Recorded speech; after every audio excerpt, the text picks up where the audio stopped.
श्री कृष्ण कहते हैं कि जो व्यक्ति कर्म और ज्ञान को अलग अलग समझता है वह अज्ञानी है। एक ज्ञानी व्यक्ति के लिए कर्म और ज्ञान दोनों एक समान है, क्योंकि कर्म के बिना ज्ञान का कोई अर्थ नहीं है। गीता कहती है कि पढ़ने से ज्ञान प्राप्त नहीं होता, मनुष्य को अनुभव करना पड़ता है और अनुभव करने के लिए कर्म करना आवश्यक है।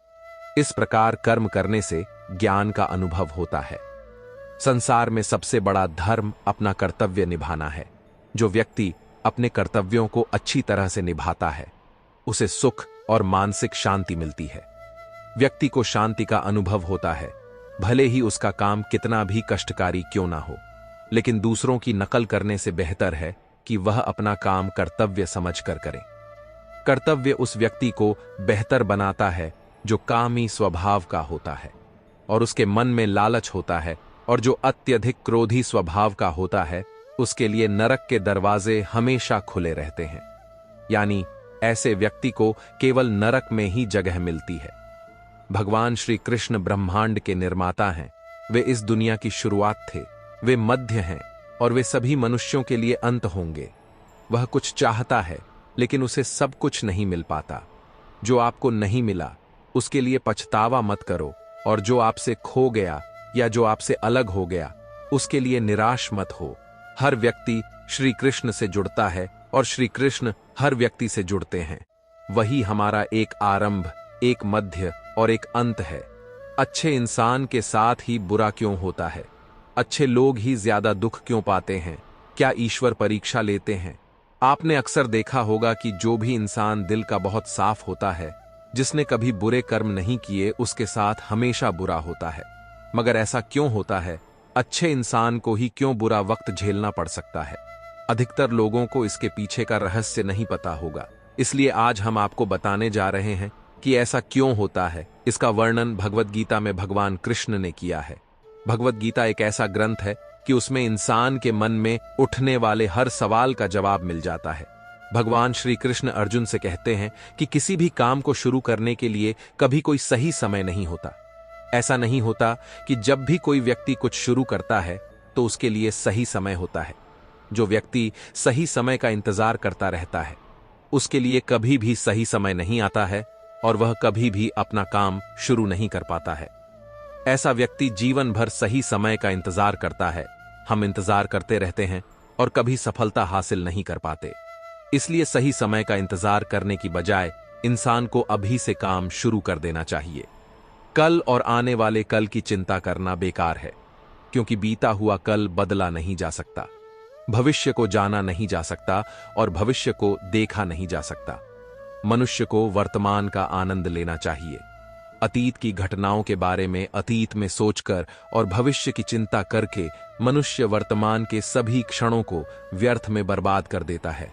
जो हो गया वह हो गया, चिंता किस बात की? जो होगा उसे टाला नहीं जा सकता।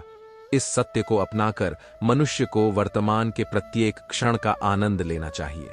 जैसा उसका दृष्टिकोण है, वैसी ही है। दुनिया को बदलने से पहले इसे स्वयं करें। अपना नजरिया बदलना जरूरी है। जिस दिन आपका नजरिया अच्छा हो जाएगा, आपको यह दुनिया भी अच्छी लगने लगेगी। नकारात्मक दृष्टिकोण रखने से व्यक्ति केवल निराश और दुखी होता है, लेकिन सकारात्मक दृष्टिकोण रखने से व्यक्ति को जीवन बहुत सरल और आसान लगने लगता है।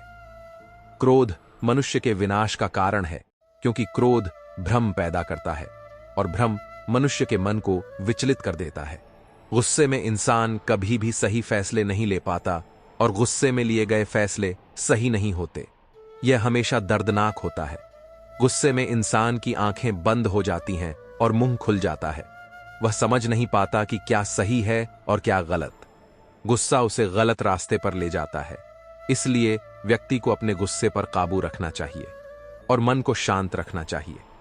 श्री कृष्ण कहते हैं कि कर्म करो और फल की इच्छा मत करो, क्योंकि कर्म करना तो मनुष्य के वश में है, लेकिन फल पाना मनुष्य के वश में नहीं है। यदि मनुष्य सच्चे मन से कर्म को धर्म मानकर कर्म कर रहा है तो एक दिन उसे कर्म का फल जरूर मिलता है। जो व्यक्ति फल की इच्छा से कर्म करता है वह सुख और दुख के जाल में फंस जाता है, क्योंकि जब मनुष्य को अपने कर्म का फल नहीं मिल पाता है तो दुख उसे घेर लेता है। सबसे पहले परिणाम की चिंता करके इंसान अपना काम बंद कर देता है। सही ढंग से वह कार्य करने में सक्षम नहीं होता है।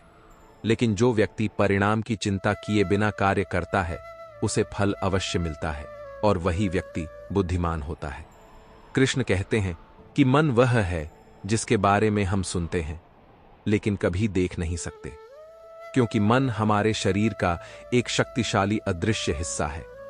मन ही मनुष्य में विभिन्न प्रकार की भावनाएं उत्पन्न करता है और मनुष्य उसी के अनुसार व्यवहार करता है। दिमाग इंसान को अपने जाल में इस कदर फंसाकर रखता है कि इंसान कितनी भी कोशिश कर ले, अपने दिमाग पर काबू नहीं कर पाता। मन बहुत शक्तिशाली है। यह व्यक्ति को अपने वश में रखता है और उसकी इच्छाओं को हमारे मन में दबा कर रखता है। मन व्यक्ति को जीवन के अंत तक अपने जाल से बाहर नहीं निकलने देता। इसका कारण यह है कि मनुष्य सदैव जीवन की माया में व्यस्त रहता है। प्रत्येक मनुष्य की आत्मा में ईश्वर का प्रकाश है और उस ईश्वर का साक्षात्कार करने के लिए मनुष्य को अपने मन पर नियंत्रण रखना चाहिए। एक बार जब मनुष्य मन पर नियंत्रण करने में सफल हो जाता है तो वह आसानी से जीवन के भ्रम से दूर हो जाता है। मनुष्य का शरीर नाशवान है, उसका कोई अस्तित्व नहीं है, परंतु मनुष्य की आत्मा अविनाशी है। आत्मा कभी नहीं मरती, वह सदैव अमर रहती है। ना तो कोई हथियार आत्मा को मार सकता है और ना ही कोई हथियार इंसान को मार सकता है। मृत्यु के बाद शरीर 5 तत्व में विलीन हो जाता है, लेकिन आत्मा फिर से नए शरीर में जन्म लेती है। इस प्रकार जिस व्यक्ति ने जीवन के सत्य को समझ लिया है कि आत्मा कभी नहीं मरती है, वह व्यक्ति कभी भी किसी की मृत्यु का आनंद नहीं लेता है, क्योंकि वह जानता है कि केवल शरीर मरा है, आत्मा जीवित है। शरीर के नष्ट होने के बाद आत्मा फिर से जीवित हो जाएगी। दूसरे शरीर का रूप कोई व्यक्ति जो कार्य कर रहा है वह पाप है या पुण्य, यह उसके कार्य को देखकर नहीं कहा जा सकता कि कोई व्यक्ति कौन सा कार्य कर रहा है। जिस भावना से कोई व्यक्ति कुछ करता है वह उस व्यक्ति के कार्य को पाप या पुण्य के रूप में परिभाषित करती है। उदाहरण के लिए, एक व्यक्ति पैसे के लालच में किसी को मार डालता है, जबकि दूसरा व्यक्ति किसी की जान बचाने के लिए किसी दुष्ट व्यक्ति को मार देता है। यहां दोनों व्यक्तियों द्वारा किसी की हत्या कर दी गई है। दोनों के कर्म बराबर हैं, लेकिन दोनों का कर्म पाप में भाग लेना नहीं है।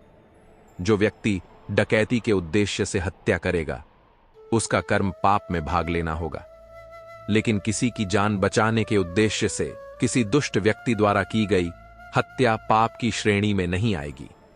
जिन चीजों के लिए व्यक्ति जीवन भर संघर्ष करता है, जिनके लिए वह अपने ही लोगों से विद्रोह करता रहता है, जिन्हें पाने के लिए वह सब कुछ करता है, इनमें से कोई भी चीज मौत का कारण बन सकती है।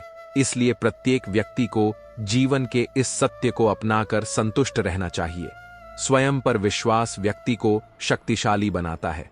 आपकी सफलता आपके अपने विश्वास पर निर्भर करती है। अगर इंसान को खुद पर भरोसा हो तो वह हर मुश्किल काम कर सकता है। स्वयं पर विश्वास से मनोबल बढ़ता है और व्यक्ति अपने लक्ष्य को प्राप्त करने के लिए दृढ़ संकल्पित हो पाता है। खुद पर विश्वास रखकर अगर व्यक्ति किसी काम में लग जाए तो उसे उस काम को करने में आनंद भी आता है और सफलता भी जरूर मिलती है। आज दुनिया के इंसान अलग अलग धर्मों में बटे हुए हैं और धर्म और संप्रदाय के नाम पर एक दूसरे के विरोधी हैं, लेकिन उन्हें यह नहीं पता कि दुनिया में भगवान के कई रूप हैं और उनमें कोई छोटा नहीं है। भगवान का हर रूप एक समान है। जिस प्रकार हर नदी अंत में सागर में मिलती है, उसी प्रकार हर धर्म की धाराएं ईश्वर के सागर में एकत्रित होती हैं। इस संसार का रचयिता एक ही परमपिता है। इसलिए प्रत्येक मनुष्य को, चाहे वह किसी भी धर्म या जाति का हो, एकजुट होकर ईश्वर की आराधना करना चाहिए। आप परिणाम की चिंता किए बिना बस कार्य करते रहे, समय आने पर आपको फल अवश्य मिलेगा। अज्ञानी व्यक्ति को यह गलत फहमी रहती है कि मैं सभी कार्य करता हूं, यह मेरी जिम्मेदारी है। ऐसा ज्ञान अहंकार द्वारा किया जा रहा है, लेकिन इस ब्रह्मांड में जो कुछ भी हो रहा है वह प्रकृति द्वारा किया जा रहा है। यदि किसी व्यक्ति में अज्ञानता के कारण अहंकार जन्म ले लेता है तो उसका पतन निश्चित है। श्री कृष्ण कहते हैं, वह किसी भाग्य का निर्माता नहीं है, व्यक्ति अपना भाग्य स्वयं लिखता है। आप जो बीज बोएंगे वही फसल काटेंगे। जैसा कर्म करोगे वैसा ही फल पाओगे। विद्यार्थी मन लगाकर पढ़ाई करेंगे तो परीक्षा में सफल होंगे। इसलिए हर व्यक्ति सफल होता है। इंसान की किस्मत तभी बदलेगी जब वह ऐसे कर्म करेगा। जो कुछ है वह वर्तमान में है। जो चला गया वह आएगा नहीं, और जो आने वाला है उसकी चिंता मत करो, बल्कि बाहें फैलाकर उसका स्वागत करो। उन लोगों के लिए दिमाग दुश्मन की तरह काम करता है। मन उस व्यक्ति के लिए सबसे अच्छा मित्र है जो इसे नियंत्रित नहीं करता है और जिसने अपने मन पर विजय प्राप्त कर ली है। मनुष्यों में वह सबसे बुद्धिमान है।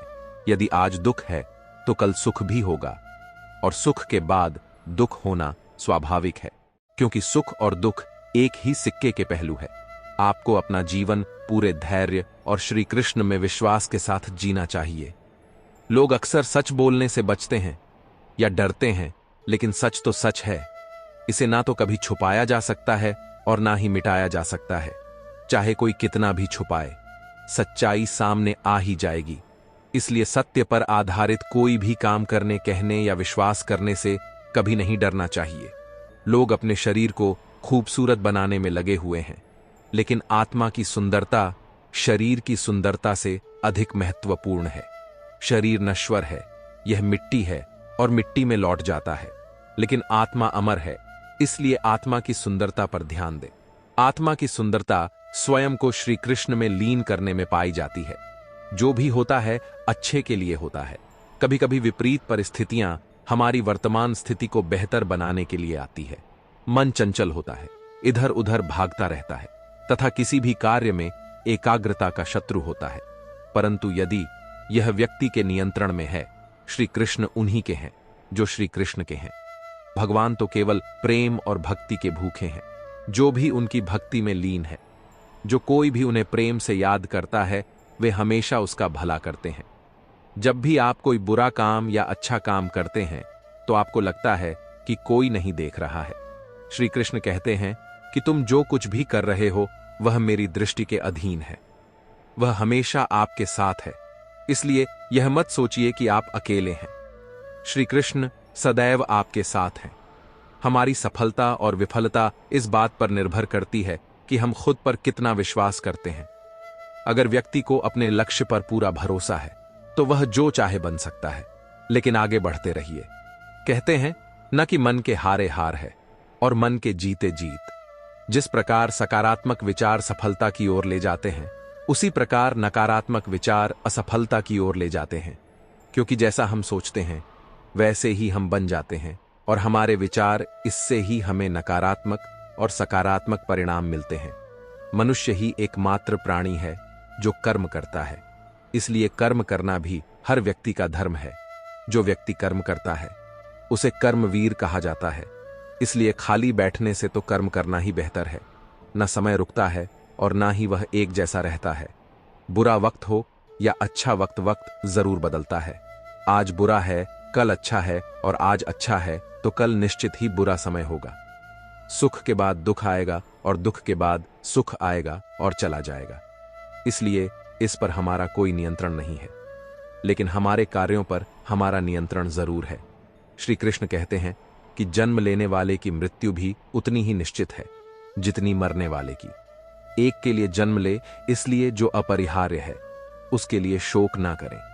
अगर आप खुद भरोसा करते हैं तो यह ताकत बन जाती है, और अगर आप दूसरों पर भरोसा करते हैं तो यह कमजोरी बन जाती है। किसी को याद नहीं कि आप कब सही थे, लेकिन हर कोई याद रखता है कि आप कब गलत थे।